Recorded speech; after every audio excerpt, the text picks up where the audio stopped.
বিসমিল্লাহির রহমানির রহিম। আসসালামু আলাইকুম everyone, welcome to my channel. আজকে তৈরি করে দেখাচ্ছি দুনিয়ার সবচেয়ে সহজ পরোটার রেসিপি। হোটেলের খাস্তা পরোটার থেকেও এটা খাস্তা, উপরে কুড়মুড়ে, ভিতরে কিন্তু এটা খুবই নরম তুলতুলে। আপনারা বাসায় তৈরি করলেই বুঝতে পারবেন। এই পরোটাটা আমার এত প্রিয়, রমজান মাসে আমি এটা হালিম দিয়ে খেতে পছন্দ করি।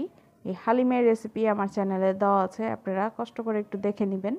আপনারা এটা চাইলে যে কোনো সময় সকালে বা বিকালের নাস্তায় তৈরি করে খেতে পারবেন। তো চলুন দেখে নেই এই পরোটাটা কীভাবে তৈরি করতে হয়। একটা মিক্সিং বলে আমি 3 কাপ পরিমাণ ময়দা নিয়ে নিয়েছি। এর মধ্যে স্বাদমতো লবণ আর 3 টেবিল চামচ তেল দিয়ে খুব ভালো করে ময়দা, তেল, লবণ মিশিয়ে নিচ্ছি। মেশানো হয়ে গেলে এর মধ্যে নর্মাল তাপমাত্রার পানি দিয়ে একটা ডো তৈরি করে নিতে হবে। ডোটা এমন তৈরি করতে হবে ডোটা নরম না হয়ে যায়, একটু শক্ত শক্ত ভাব থাকে, এরকম টাইপের ডো তৈরি করে নিতে হবে। তো আমি অল্প অল্প করে পানি দিয়ে একটা ডো তৈরি করে নিচ্ছি। ডোটা কিন্তু আমাদের তৈরি, আপনারা দেখে নিশ্চয়ই বুঝতে পেরেছেন এই ডোটা কেমন হয়েছে। এখন এটাকে আমি একটা সুতি কাপড় দিয়ে ঢেকে 15 মিনিটের জন্য রেস্টে রেখে দিচ্ছি। 15 মিনিট পর এটা কিন্তু আরও অনেকটা সফট হয়ে যাবে। এই পর্যায়ে ডোটাকে আরও 5 থেকে 6 মিনিট মথে নিতে হবে। মথে নেওয়া হয়ে গেলে যে যেরকম সাইজের পরোটা খেতে চান সেরকম করে লেচি কেটে নেবেন। তা আমি সবগুলো লেচি কেটে নিচ্ছি। আমি মিডিয়াম সাইজের পরোটা তৈরি করব, আপনারা আপনাদের পছন্দ অনুযায়ী লেচি তৈরি করে নেবেন। এখন এটাকে একটা বলের মতো তৈরি করে নিচ্ছি। এরপরে এর উপরে ময়দা ছিটিয়ে আমি মিডিয়াম সাইজের একটা পরোটা তৈরি করে নিচ্ছি। এটাকে দুনিয়ার সবচেয়ে সহজ পরোটা কেন বলেছি জানেন? এটা সরাসরি লেচিগুলোকে বেলে তাওয়াতে দিয়ে ভেজে নিলেই কিন্তু পরোটা রেডি। এই পরোটাটা বেলার সময় কোনো ঝামেলা নেই, এর ভিতরে তেল ময়দা কিছুই ভরতে হয় না। তো কথা বলতে বলতে আমি পরোটা বেলেও নিয়েছি, এখন এগুলাকে ভেজে নেওয়ার পালা। তো চুলায় আগে থেকেই তাওয়া গরম করে নিয়েছি।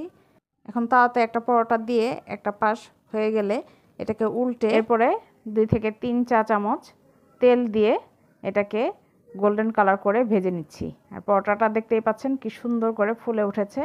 এইভাবে করে আমি সবগুলো পরোটা ভেজে নিচ্ছি।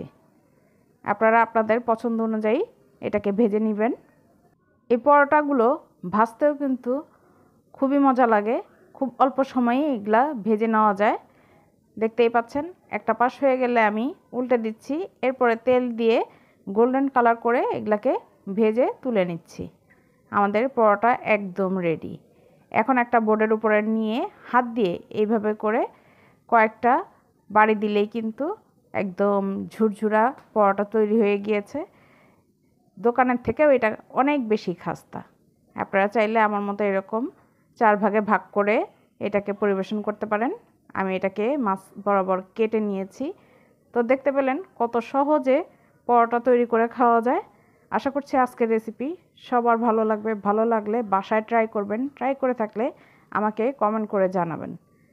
আমার এমন সহজ সহজ রেসিপি যদি আপনাদের ভালো লেগে থাকে বা উপকারে আসে, তো আমার চ্যানেলটিকে সাবস্ক্রাইব করে আমার সাথেই থাকবেন। আজ এই পর্যন্তই। সবাই ভালো থাকবেন, সুস্থ থাকবেন, আমার জন্য দোয়া করবেন। আল্লাহ হাফেজ।